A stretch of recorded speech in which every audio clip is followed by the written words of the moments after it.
History is a vast graveyard of forgotten intentions, yet certain monuments refuse to stay buried. We find ourselves standing in the Giza plateau, looking at 2.5 million blocks of limestone stacked with a precision that borders on the obsessive. Each stone weighs several tons, up to many tons, hauled from quarries across the river very far away, and positioned with a tolerance measured in fractions of an inch. For centuries, we've treated this site as a regular marvel, a lonely peak of human ambition rising out of the Egyptian dust. But when we pull the camera back, when we zoom out, when we widen our gaze across the horizons of the ancient world, the mystery changes shape. On every inhabited continent, in cultures that had no knowledge of each other's existence, the same architectural silhouette dominates the landscape. The Mayan priest in the jungle and the Sumerian administrator in the desert were separated by thousands of miles of ocean and thousands of years of time. They possessed no shared trade routes, no common language, and no mutual ancestors within their recorded histories. Yet, they were gripped by the exact same geometric compulsion. They spent their greatest resources, their longest generations, and their most sacred energy to build the tapered mountains of stone and brick. We often settle for the simplest explanation in these cases. We tell ourselves that these people were merely limited by physics of gravity, that a pyramid is simply the most stable way to pile rocks if you want them to reach a certain height. This perspective assumes the ancients were primarily concerned with the mechanics of the how, while ignoring the theology of the why. To find the truth, we have to look at the names of these great structures. The Sumerians called their great towers Ziggarratu. In the Akkadian tongue, this word carries a very specific weight. It refers to the summit or the jagged peak of a mountain. There's a striking geographic commonality to these sites as well. These massive stone peaks were almost exclusively constructed in places where the horizon was as flat as a tabletop. The people of Mesopotamia lived in a world of silt and reeds, and the people of Giza lived in a world of sand and limestone plateaus. In the ancient mind, the gods were not abstract spirits dwelling in a vacuum. The divine council met on the high places, the great summits where the earth pierced the clouds and the air grew thin. To the man standing in the center of a featureless plain, the gods were geographically distant. He was trapped in the lowlands, looking at a sky he couldn't reach. The pyramid represents a profound technological intervention. It functions as a surrogate mountain, a man made high place intended to serve as the axis mundi, the center point where the dimensions of heaven and earth are brought into physical contact. The ancients were building portals. They were constructing artificial summits to entice the divine presence back down into the realm of human affairs. They were trying to bridge a gap that had existed for as long as their oldest stories could be remembered. This shared architectural obsession points toward an even deeper, more ancient root. This is a historical memory. There's a persistent whisper in the cultural DNA of Adam's descendants, a memory of a time when humanity didn't have to build mountains to find God because they already lived on one. Every stone stacked in Egypt, every brick laid in Babylon, and every terrace carved into the Yucatan is a monument to a profound sense of homesickness. We're looking at a species trying to build its way back to the summit of a lost home. We call it the Garden of Eden. The ancients knew it as the holy mountain of God, and for 6,000 years we've been trying to recreate the home we left behind. If we've spent the last 6 millennia trying to recreate the lost home, then every stone giant rising from the earth is a measurement of the history that forced them into existence. We often visualize the Garden of Eden as a sprawling, level orchard, a lush, manicured valley where the first man and woman walked through shaded groves. Yet the biblical testimony offers a far more rugged, elevated, and majestic topography. In the 28th chapter of the book of Ezekiel, the prophet provides a glimpse into the celestial past of a figure he calls the anointed cherub. He describes a being walking amongst the stones of fire, positioned not merely in a garden, but on the holy mountain of God. This distinction is the key that unlocks the architectural record of the ancient world. It explains why so many mountains are being built in the plains. Eden wasn't just a garden, it was the ultimate summit sanctuary, a high point on the earth where the spiritual and physical realms were perfectly fused. It was the geographic throne of a creator, a place where the atmosphere of heaven and the soil of earth were one and the same. To be in Eden was to be at the center of the cosmic union. It was a home designed for a family that included both the divine and the human, where the first people lived among the animals of earth and the spirits, or the gods of the heavens, a place where the king of the universe walked in the cool of the day, sharing the intimacy of a father with his human children. But there's a specific kind of grief that enters the human story at the moment of the exile. When Adam and Eve were driven out, they didn't just lose a source of food or pleasant climate. They suffered the traumatic fracturing of a family and the forced abandonment of a home. The biblical narrative describes an expulsion that was as swift as it was final. Behind them, the summit of the world was sealed. The gate was guarded by a flaming sword, and the path to the high fellowship to the Father was severed. Imagine the silence that followed that moment. For the first generation of exile, the memory of the mountain wasn't a story, it was a scar. It was the sudden, jarring transition from the summit of the light to the shadows of the valley. Amongst the other pains, this was the birth of human homesickness, a deep, visceral sense that we were never meant to live in the flatlands, that we were never meant to be alone, and that the true world lay just out of reach. High above the clouds, we now watched from below. The descendants of Adam carried this topographic memory with them as they spread across the continents. They settled in the silt-heavy valleys of the Tigris and the Euphrates, and they migrated to the limestone plateaus of the Nile. They found themselves in the humidity of the subcontinent of India and the far-flung peninsula of Yucatan. But they remained a people with a shared obsession of mountains. They possessed a persistent, inherited memory of a mountain garden where God once spoke to them face to face. And as the centuries passed and the direct memory faded into the fog of history, it was replaced by a desperate architectural mandate. If they could no longer climb the mountain of God, they'd build their own. We see this most clearly in the foundational myths of the Egyptians. They spoke of the benben, the stone, the first mound of the earth that to rise out of the chaotic primordial waters of the beginning of time.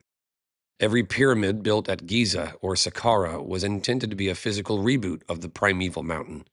It was a rebirth of the beginning of the world, a stone replica of the original high ground where life was first breathed into man. We've spent decades entertaining ourselves with the alternatives. Theories about ancient aliens in silver suits, pre-flood giants with supernatural strength, and the idea that these structures were actually massive chemical plants or ancient battery technologies. While these ideas make for great late-night television, they often serve as a convenient distraction from the more haunting reality. Regardless of the tools used or what the pharaohs eventually did with them, these structures were most assuredly built from the memory of a long lost home in the highlands. When the pharaoh stood at the base of his monument, he wasn't looking at a tomb or a power plant, he was looking at a map of a lost home.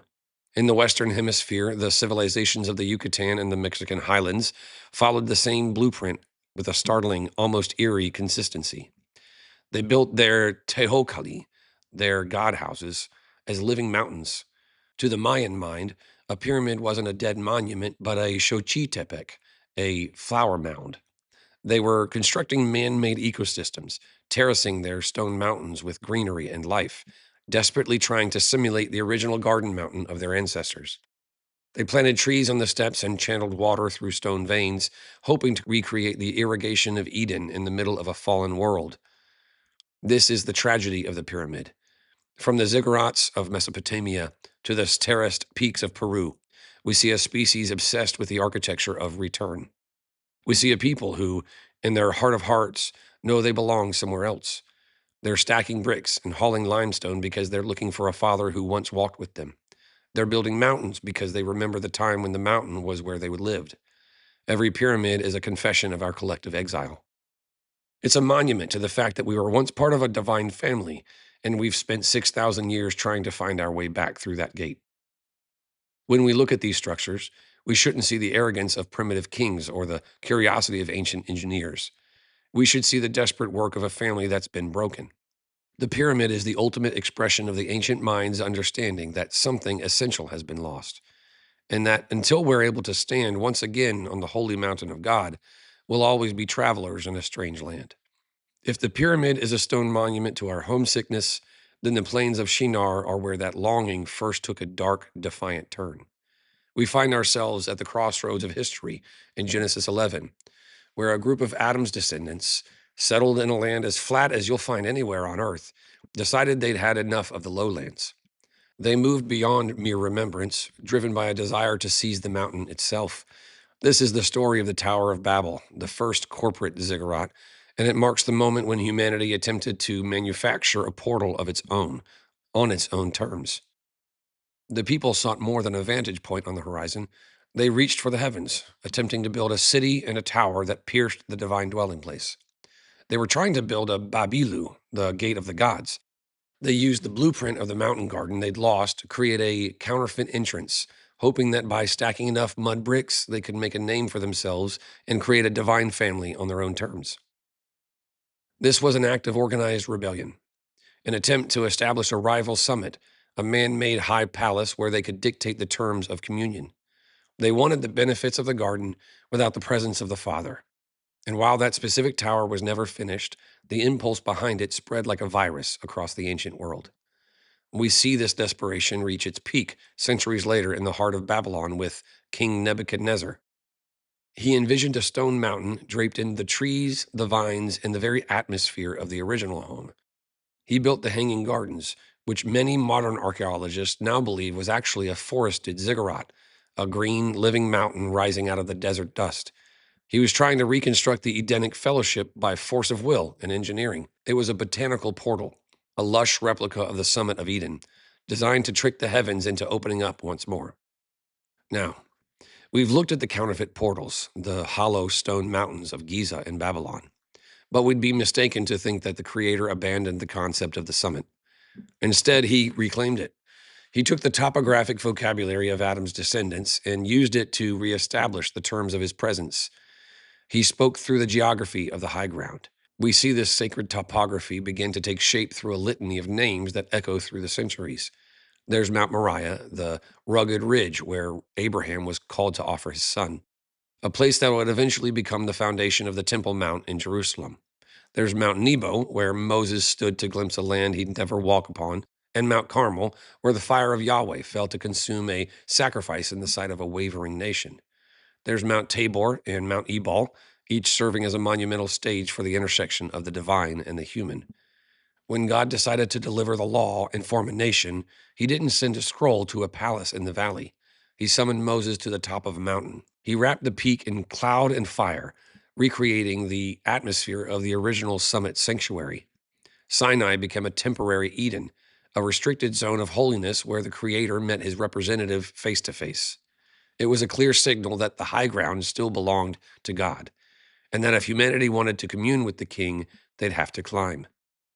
This reclamation reaches its most fascinating linguistic peak in the story of Jacob at Bethel. We find him as a man in transition, sleeping on the ground with a stone for a pillow, and he has a vision that's often been flattened for our modern translations. He sees what we've traditionally called a ladder, reaching from earth to heaven, with the angels of God ascending and descending upon it. But the Hebrew word used here is sulam, a term that appears nowhere else in the entire Bible. But when we look at the linguistic roots, we find that sulam is a direct cousin of the Akkadian similtu. This wasn't a simple wooden ladder used for household chores. In the world of the ancient Near East, a similtu referred to the monumental multi-tiered stone staircases that climbed the sides of a ziggurat. Jacob was looking at a spiritual mountain. He was looking at a divinely commissioned portal, a staircase that bridged the dimensions without the pride of human engineering. Jacob's reaction to this vision is telling. He wakes up and he exclaims in Genesis chapter 28, verse 17, saying this is none other but the house of God, and this is the gate of heaven. When he says gate of heaven, he's using the exact theological definition of a ziggurat portal. He's recognizing that Bethel, a name that literally means house of God, is a place where the mountain memory has been made real. He's standing at a legitimate Babilu, a portal that was opened from the top down rather than the bottom up. This mountain mandate continues to escalate as we move toward the arrival of the Messiah. We eventually find ourselves at the foot of Mount Hermon, a massive snow-capped peak that dominated the northern horizon of Israel. This was a place with a dark reputation, known in ancient traditions as the site where the Watchers descended to corrupt human family. It was a tainted portal, a summit claimed by the powers of darkness, and yet it's precisely here that Jesus takes Peter, James, and John for what we call the transfiguration moment. Jesus chooses the high mountain, not a temple or a synagogue. He leads them up to the summit to peel back the veil of his humanity, and standing in the radiance of his true nature, they see him. He reclaims the high ground of Hermon, standing as the true king on the very peak where the rebels once staged their descent. In that moment, the high place is fully restored. The mountain isn't just a place of law or place of vision. It's the place where the original family of fellowship is glimpsed once again. From Sinai to Bethel, from Moriah to Hermon, we see a God who understands our homesickness. We're looking at a global landscape of stone mountains, each one a monument to a species that simply refuses to accept its exile. From the high terraces of the jungle to the sun-bleached plateaus of the desert, we've left a trail of masonry that screams for a home we can't forget. For all the geometric precision and the sweat of millions of people, these portals have remained stubbornly silent. We've managed to recreate the shape of the mountain, but we've found ourselves unable to recreate the presence that made it a home. But the resolution to this homesickness didn't come from a brick mold or a quarry. It arrived through a prophecy. In the second chapter of the book of Daniel, the king of Babylon has a vision of a massive, terrifying image made of various metals, representing the empires of the world, the very same empires that built the ziggurats and the pyramids. Then, a stone is cut out without hands. It strikes the feet of the image, grinding the man-made glory to powder, and then something remarkable happens. That stone grows until it becomes a great mountain that fills the whole earth. This is the definitive pivot of the human story. For millennia, humanity tried to build a mountain to reach the heavens. In the incarnation of Jesus, the heavens became a stone to fill the earth. We've spent our history trying to climb a staircase of our own making, but the gospel is the story of the mountain coming down to the man. The Rock of Ages didn't arrive as a monument to be admired from below. He arrived as the true high place who walked among us in the lowlands. He's the stone the builders rejected, the chief cornerstone, and the only foundation that can actually hold the weight of our longing. This should change everything about how we view the portal. We've spent centuries looking at the summits of Egypt and Mexico as if the divine presence was something we could capture if we just climbed high enough. We've treated the gate of heaven as a destination we had to reach through effort and ingenuity. But Jesus didn't tell us to keep stacking bricks. He told us that He is the way. He didn't invite us to a building. He invited us back into a family. The gate isn't a structure in the desert. It's a person who's already opened the door. The homesickness that drove the Mayan priest and the Sumerian king has found its rest in Christ. We're no longer orphans laboring under a foreign sun. We're children who've been brought back to the Father's table. The search for the mountain garden is over. The stone that was cut without hands has already begun its work, growing into a kingdom that will have no end. We can stop looking at the horizon for a portal because the king has already stepped through. He's the true summit, the living rock, the only home we'll ever need. The agonizing ascent ended at the summit of Calvary, where the work of reconciliation was finished once and for all. We've turned our eyes now toward another peak, the Mount of Olives, waiting for the day when the king's feet will stand there once again to reclaim his world. The invitation is open for everyone, anyone who's ready to stop their laboring and finally rest in the promise of Christ's return.